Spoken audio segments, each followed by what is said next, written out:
মিশরে একটা দৌড় প্রতিযোগিতা হতো। ওই দৌড় প্রতিযোগিতায় আমর ইবনুল আস রাদিয়াল্লাহু তাআলা আনহুর ছেলে অংশগ্রহণ করেছে, কিন্তু এক মিশরি ওই দৌড় প্রতিযোগিতায় চ্যাম্পিয়ন হয়ে গেছে। রানার্স আপ হয়েছে আমর ইবনুল আসের ছেলে। এবার মিশরি ফার্স্ট আর গভর্নরের ছেলে সেকেন্ড। রাগের চোটে আমর ইবনুল আসের ছেলে ওই মিশরির মাথার মধ্যে কয়েকটা বাড়ি মেরেছে। মিশরি বলে, আমার মাল্লা কেন? তুমি খেলায় পারো না, আমারে মাল্লা কেন? আনা ইবনুল আকরামিন, আমি গভর্নরের পোলা, আমি যা বলবো এটাই হবে, আমার উপরে কথা নাই। মিশরি ওইখানে আর ঝগড়া বাঁধায় নাই, মনে দুঃখ নিয়ে মদিনায় চলে আসলেন। এসে বললেন, আমিরুল মুমিনিন, আপনি আমর ইবনুল আস রাদিয়াল্লাহু তাআলা আনহুকে মিশরের গভর্নর বানিয়ে পাঠিয়েছেন। একটা প্রতিযোগিতায় আমি চ্যাম্পিয়ন হয়েছি, ওনার ছেলে হয়েছে রানার আপ। কেন সে চ্যাম্পিয়ন হতে পারে নাই? এই কারণে আমার মাথায় লাঠি দিয়ে 3টা বাড়ি মেরেছে।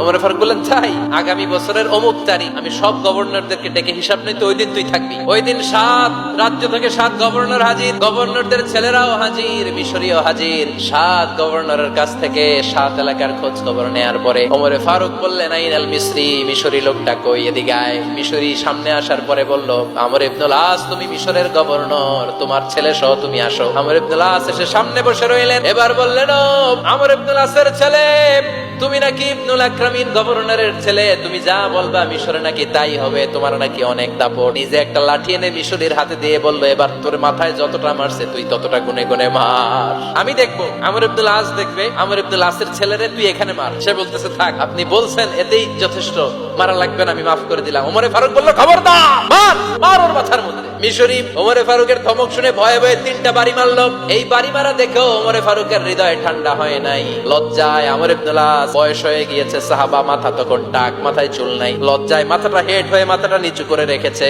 এবার রাগের চোটে ওমরে ফারুক বললেন, এবার আমর ইবনুল আসের টাক মাথার মধ্যে একটা মার। কেন ছেলেকে শিক্ষা দিতে পারে নাই? তোমরা কখন মিশরীদেরকে নিজেদের দাস বানায় নিলা? ওয়াকাদ ওয়ালাদাতুহুম উম্মুহুম আহরারা, আর ওদের মায়েরা তো ওদেরকে স্বাধীন সন্তান হিসেবে প্রসব করেছে। মানুষদের উপর ক্ষমতাগিরি করার জন্য গভর্নর পাঠাই নাই। খবরদার, জনগণ তাদেরকে দেখভাল করার জন্য তোমাদেরকে পাঠানো হয়েছে, তাদের উপর কোনো অত্যাচার করার জন্য নয়। চিল্লায় বলেন ঠিক কিনা?